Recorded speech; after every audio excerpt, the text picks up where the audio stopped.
Hello, my name is Alice Jane Hamilton. I am the author of Finding John Rae, which was published by Ronsdale Press in April of 2017.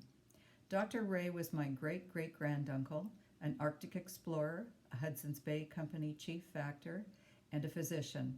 He became quite famous for the deeds he did that were so good, but he also became a little bit infamous for his association with the natives in the Arctic, the Inuit people, who back in his time were called the Eskimo. I'm going to read a passage from my book.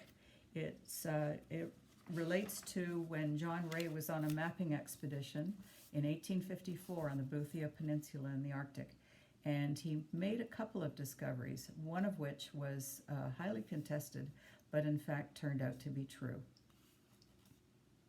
My heart skipped a beat when I looked down from my vantage point and noticed a long white strip separating two coastlines. A wide ribbon of ice snaked from the south and far out of sight, trending northward. I dropped my things and scrambled down the hillside onto the rocks. Fresh snow covered everything. When I reached the shore and wiped some of it away, I saw that the ice was rough, fragile, and young, the age of one winter season. This was indeed a channel, and its wind-driven waves had been frozen in a heartbeat of time with their crests still in place. The ice squeaked and muttered as the slow spring thaw broke the crystal bonds holding it together. I could see that its tenuous gasp on the rocky shoreline was giving way to water burbling up from beneath. How far north was this channel's reach? Could Franklin's Erebus and Terror have come close to this area?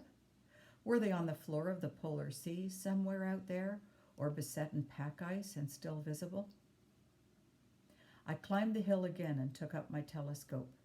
To the north, at a distance of around 30 miles, I saw a high mound of land jutting into the channel, dwarfing everything else in view.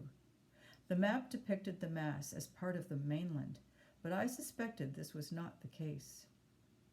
If my hypothesis was correct, the landmass was in fact a large island. Its crescent shape and bulk acted as a sentinel and barrier, protecting the channel from the invasion of descending pack ice, thus explaining why ice lying before us had been recently formed. A notion concerning the general location of a navigable link in the Northwest Passage began to take shape in my mind. Excited, I returned to the temporary camp where a kettle of snow water was coming to a boil on Uligbak's fire. Mistigan had arrived from his hunting expedition with 6 adult Arctic hares for skinning and cooking. "I'm sorry, Abluka, no caribou." I approached the men, waving my hands. Our tea and food would have to wait while I showed the men my remarkable discovery. "The hares will make a fine meal for us, Thomas. Men, come with me." They followed me down to the top of the hill. I pointed to what lay beyond. "What do you think of this?" I asked, trying not to sound too enthusiastic.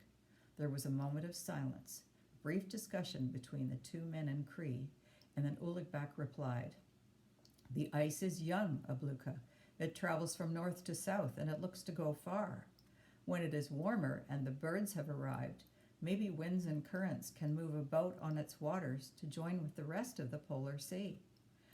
My laughter erupted and spilled down the cliff onto the rocks below. "By God in heaven, it is young ice, fellows," I cried, clapping them both on the back. "There is a very good chance that this is the waterway the British Navy has been trying to discover for over 100 years.